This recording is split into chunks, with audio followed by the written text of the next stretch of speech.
சட்டப்பேரவை கூடியதும் மேகேதாட்டு அணைக்கு எதிரான தீர்மானத்தில் இடைச்செருகலாக புதிய நடுவர் மன்றம் அமைப்பது தொடர்பான திருத்தம் சேர்க்கப்பட்டது தொடர்பாக விவாதிக்க வேண்டும் என அதிமுக எம்எல்ஏக்கள் அமளியில் ஈடுபட்டனர்.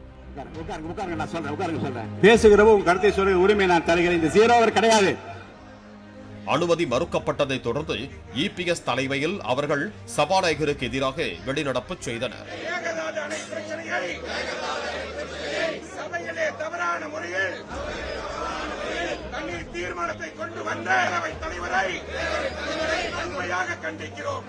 மேகேதாட்டு பிரச்சனைக்கு புதிய நடுவர் மன்றம் ஏன் அமைக்க கூடாது, நோட்டீஸ் கொடுக்காமல் சட்டப்பேரவை தீர்மானத்தின் மீது திருத்தம் மேற்கொள்ளப்பட்டது ஏன் என கேள்வி எழுப்பி சட்டப்பேரவை வளாகத்தில் அதிமுக பொதுச் செயலாளர் எடப்பாடி பழனிசாமி செய்தியாளர்களை சந்தித்தார். ஏற்கனவே நடுவர் மன்றம், உச்ச நீதிமன்றம் ஒரு நிலையான தீர்ப்பு வழங்கப்பட்டு விட்டது. அப்படி வழங்கப்பட்டு இருக்கின்ற இந்த வேளையில மீண்டும் ஒரு நடுவர் மன்றம் வேண்டும் என்று கேட்பது எந்த நோக்கத்துக்காக கேட்கிறாங்க? 15 ஆண்டு காலம் உச்ச நீதிமன்றம் அளித்த தீர்ப்பை நடைமுறைப்படுத்த வேண்டும் என்று அந்த தீர்ப்பில் கூறப்பட்டது. கீழ்படுகை மாநிலத்தினுடைய ஒப்புதல் இல்லாமல் மேல் படுகை மாநிலம் காவிரி நீரை தடுக்கவோ தேக்கவோ திருப்பி அனுப்பக்கூடாது என்று தெளிவாக சொல்லிவிட்டார். அதிமுக வெளிநடப்பு செய்ததை தொடர்ந்து பேசிய திமுக கொறடா ஏவா வேலு, மூத்த வழக்கறிஞர்களின் ஆலோசனையின்படிதான் மேகேதாட்டு அணை விவகாரத்தில் புதிய நடுவர் மன்றம் அமைக்க வேண்டும் என திருத்தத்தை எதிர்க்கட்சி தலைவர் உதயநிதி கொண்டு வந்ததாக கூறினார். தமிழக விவசாயிகளுடைய பிரச்சனை, காவிரி டெல்டா பிரச்சனை, இதில் அரசியலே கூடாது, இதில் முழுமையாக ஒத்துழைக்க வேண்டும் என்ற உணர்வோடு தான் இந்த பிரச்சனை வருகை என்ற உடனேயே வில்சன் மூத்த வழக்கறிஞர் அழைத்து டெல்லிக்கு அங்கே இருக்கிற சம்பந்தப்பட்ட வழக்கறிஞரிடத்திலாம் இரவாக பேசி இதற்கு இப்படி திருத்தம் கொண்டு வந்தால்தான் இது முழுமை பெறும், பிற்காலத்திலே உரிமையாக அந்த மேகதாது அணையை கட்டுவதற்கு நிறுத்த முடியும் என்ற நிலை ஏற்பட்ட பின்புதான் எங்களுடைய எதிர்க்கட்சி தலைவர் அவர்கள் இந்த திருத்தத்தை கொண்டு வந்தார்கள். முதலமைச்சர் அவர்களும் அதை படித்து பார்த்து பெருந்தன்மையோடு இதை இணைத்து ஒன்றாக போராடுவோம் என்ற நிலையில் தான் இன்றைக்கு அந்த தீர்மானத்தை நிறைவேற்றிருக்கிறார். ஏவா வேலு பேசி முடித்ததும் எழுந்த இந்திய கம்யூனிஸ்ட் கட்சியின் எம்எல்ஏ தளி ராமச்சந்திரன், ஒரு தீர்மானத்தில் திருத்தம் கொண்டு வரும் போது உறுப்பினர்களுக்கு முறையாக தெரிவிக்க வேண்டும் என்றார். மேலும் வெள்ளியன்று தீர்மானம் திருத்தம் குறித்து விளக்கம் கேட்க தான் கைகளை உயர்த்தியதை சபாநாயகர் கவனிக்கவில்லை என்றும் அவர் குற்றம் சாட்டினார்.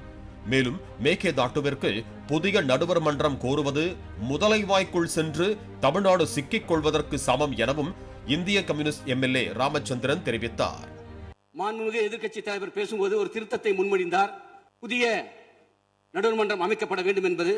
அந்த திருத்தத்தோடு மாண்புமிகு முதலமைச்சர் வந்து தீர்மானத்தை நிறைவேற்றினீங்க. நான் கையை தூக்குனேன், நீங்க வேற அலுவலுக்கு போயிட்டீங்க. உங்க ரூமுக்கு வந்தேன், முதலமைச்சர் வந்ததுனால நீங்க பேச அனுமதிக்கல. ஒரு திருத்தத்தை கொண்டு வந்தால் அந்த திருத்தத்தை சட்டமன்றத்தில் பேரவைத் தலைவர் வந்து மற்ற உறுப்பினர்களுக்கு வைக்கணும். அவர் அவ்வாறு விவாதிக்காம நீங்க வந்து அதை வந்து ஏகமனதா நீங்க அந்த தீர்மானத்தை அங்கீகரிச்சிட்டீங்க. ஏற்கனவே உச்ச நீதிமன்ற தீர்ப்பு தெளிவா சொல்லியிருக்கு. அப்படி இருக்கும்போது புதிதாக ஒரு நடுவர் மன்றம் அமைத்தால் அது தமிழ்நாட்டுக்கு பாதகமா அமைஞ்சிடும். நாமளே போய் முதலவாயில சிக்கன மாதிரி ஆயிடும். ஆகவே புதிய நடுவர் மன்றம் அமைக்க கூடாது என்பது எங்களுடைய கட்சி நிலைப்பாடு. தொடர்ந்து பேசிய பாமக எம்எல்ஏ கணேஷ், காவிரியில் தமிழ்நாட்டின் உரிமையை ஏற்கனவே ஒரு நடுவர் மன்றம் உறுதி செய்துவிட்ட நிலையில் புதியதாக நடுவர் மன்றம் கோருவது குழப்பத்தை ஏற்படுத்தும் என்று தெரிவித்தார். அந்த ஆணையம் என்பதெல்லாம் இல்ல. மேகதாதுவை பொறுத்தவரை எந்த சமரசமும் தமிழக அரசு செய்து கொள்ளக்கூடாது. அங்க கட்டுமானங்கள் ரோவல் ரைபீரியல் ஸ்டேட்ஸ் அனுமதி இல்லாமல் அப்பர் ரைபீரியல் ஸ்டேட்ஸ் தரக்கூடாது என்று உச்சநீதிமன்றத்தினுடைய ஆணை தெளிவாக இருக்கக்கூடிய சூழ்நிலையில் எந்த ஒரு காரணத்தினாலும் அங்க கட்டட பணி நடுவதற்கான அனுமதி இல்லை என்று அமைச்சரே இப்ப தெளிவாக சொல்லிட்டாரு. நிச்சயமாக இந்த ஆணையம் அமைய பெற்றால் தமிழ்நாட்டிற்கு சட்ட ரீதியான பாதிப்புகள் ஏற்படும். மேகதாது என்ற ஒரு பிரச்சனை எழும். அந்த பிரச்சனை எழுவதற்கே தமிழக அரசு அனுமதிக்க கூடாது. அப்போது எழுந்த பொதுப்பணித்துறை அமைச்சர் ஆதவ் அர்ஜுனா, ஏற்கனவே காவிரி நடுவர் மன்றம் கொடுத்திருக்கும் தீர்ப்பு விவசாயி பணிகளுக்கானது என கூறியுள்ளார். இதனை பயன்படுத்தி பெங்களூரு நகரத்திற்கான குடிநீர் தேவைக்கு என கூறி கர்நாடக அரசு மேகேதாட்டு அணை கட்ட முயல்வது புதிய சட்ட சிக்கல் என்று ஆதவ் தெரிவித்தார். அதாவது மேகேதாட்டுவில் அணை கட்ட சட்டப்பூர்வமாக வியூகத்தை கர்நாடக அரசு மாற்றியிருப்பதாக ஆதவ் அர்ஜுனா கூறியுள்ளார். எனவேதான் சட்ட வல்லுநர்களுடன் ஆலோசித்து புதிய நடுவர் மன்றம் என தமிழ்நாடு அரசும் வியூகத்தை மாற்றியிருப்பதாகவும் விளக்கம் அளித்தார். வாட்டர் ரிசர்வேஷன், அதாவது பங்கீடுக்கும் மேகதாது அணைக்கும் சம்பந்தம் இல்லைன்னு கர்நாடகா சொல்லிட்டு இருக்கிறாங்க. ஆனால் மேகதாது அணை கட்டும் பொழுது அதுவும் பெங்களூர்ல ட்ரிங்கிங் வாட்டர்னு அவங்க சொல்றாங்க, அதாவது குடி தண்ணீருக்காக நாங்க கட்டுறோம்னு சொல்றாங்க. அது ஒரு சட்ட சிக்கல் நிறைந்தது. முன்னாடி விவசாயிகளுக்கு தண்ணி வேணும்னு சொன்னாங்க. ஆனா இந்த டீடைல் ப்ராஜெக்ட் ரிப்போர்ட் படி குடி தண்ணீருக்கு வேணுங்கிற ஒரு சட்ட சிக்கலை ஏற்படுத்துறது போல இந்த அணையை கட்டுறதுக்கு மக்களுடைய குடி தண்ணீருக்குன்னு சொல்ல ஒரு அணை கட்ட முற்படுறாங்க. இந்த காவிரி வாட்டர் கமிஷன் மீது நம்ம நம்பிக்கை இழந்துட்டோம். இந்த கமிஷன் தொடர்ந்தால் இந்த டீடைல் ப்ராஜெக்ட் ரிப்போர்ட்டை ஒருவேளை இந்த கமிஷன் அக்செப்ட் பண்ணிட்டா நமக்கு உடனடியாக பிரச்சனைகள் வந்துரும் சொல்லிட்டு இந்த கமிஷனை நம்ம இமிடியட்டா என்ன சொல்றது, அந்த கமிஷனை நம்ம உடனடியாக கேன்சல் பண்ணிட்டு புதிய கமிஷன்ங்கிறது முழுக்க மேகதாது அணையில அணை கட்டக்கூடாது அப்படிங்கிறதுக்காகவே இந்த கமிஷன் உருவாக்கணுங்கிறது தான் நம்மளுடைய சட்ட வல்லுநர்களுடைய ஆலோசனை. தொடர்ந்து சட்டப்பேரவை வளாகத்தில் பேசிய திமுக முன்னாள் அமைச்சர் தங்கம் தென்னரசுவும் கர்நாடக அரசு வியூகத்தை மாற்றியிருக்கும் நிலையில் தமிழ்நாடு அரசும் புதிய நடுவர் மன்றம் என வியூகத்தை மாற்றுவதுதான் மேகதாட்டு அணை விவகாரத்தில் தமிழ்நாட்டின் உரிமையை நிலைநாட்ட உதவும் என்று கூறியுள்ளார். மேகதாது அணை தொடர்பாக புதிய நடுவர் மன்றம் ஒன்றை அமைக்க வேண்டும் என்ற கோரிக்கையை நாம் ஒன்றிய அரசுக்கு வைத்திருக்கிறோம். இத்தகைய நடுவர் நீதிமன்றத்தை அமைக்கக்கூடிய சூழலில் இதனால் ஏற்கனவே உச்சநீதிமன்றம் இறுதி செய்திருக்கக்கூடிய காவிரி நடுவர் நீதிமன்ற இறுதி தீர்ப்பிற்கு எந்த விதத்திலும் பாதிப்பு வராது என்பதை நான் இங்கே தெரிவிக்க விரும்புகிறோம்.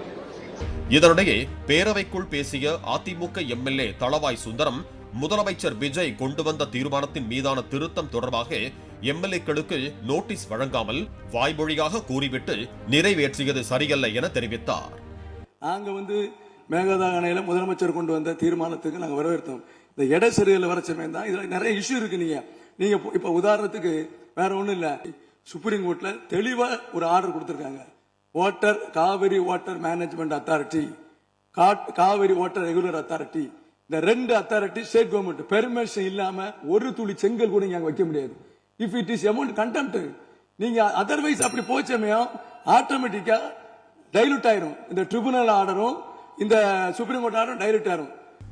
தளவாய் சுந்தரம் பேச்சுக்கு பதிலளித்த சபாநாயகர் ஜேசிடி பிரபாகர் ஏற்கனவே கடந்த காலங்களில் வாய்மொழியாக தீர்மானங்களில் திருத்தம் மேற்கொள்ளப்பட்டு நிறைவேற்றப்பட்டுள்ளதாக தெரிவித்தார். மேலும் வெள்ளியன்று தீர்மானம் நிறைவேற்றப்பட்ட போதே திருத்தத்திற்கு அதிமுக எம்எல்ஏக்கள் ஏன் எதிர்ப்பு தெரிவிக்கவில்லை என்றும் ஜேசிடி பிரபாகர் கேள்வி எழுப்பினார். மேலும் திருத்தம் தெளிவாக கூறப்பட்டே வாக்கெடுப்பு நடத்தப்பட்டதாகவும் வாக்கெடுப்பில் பங்கேற்று ஆதரவாக வாக்களித்த அதிமுக எம்எல்ஏக்கள் தற்போது எதிர்ப்பது சரியான நடைமுறை அல்ல என்றும் ஜேசிடி பிரபாகர் தெரிவித்துள்ளார். பிளே ஸ்டோர் மற்றும் ஆப் ஸ்டோரில் இருந்து பாலிமர் செயலியை QR கோடு மூலம் பதிவிறக்கம் செய்யுங்கள். செய்திகளை உடனுக்குடன் பெறுங்கள்.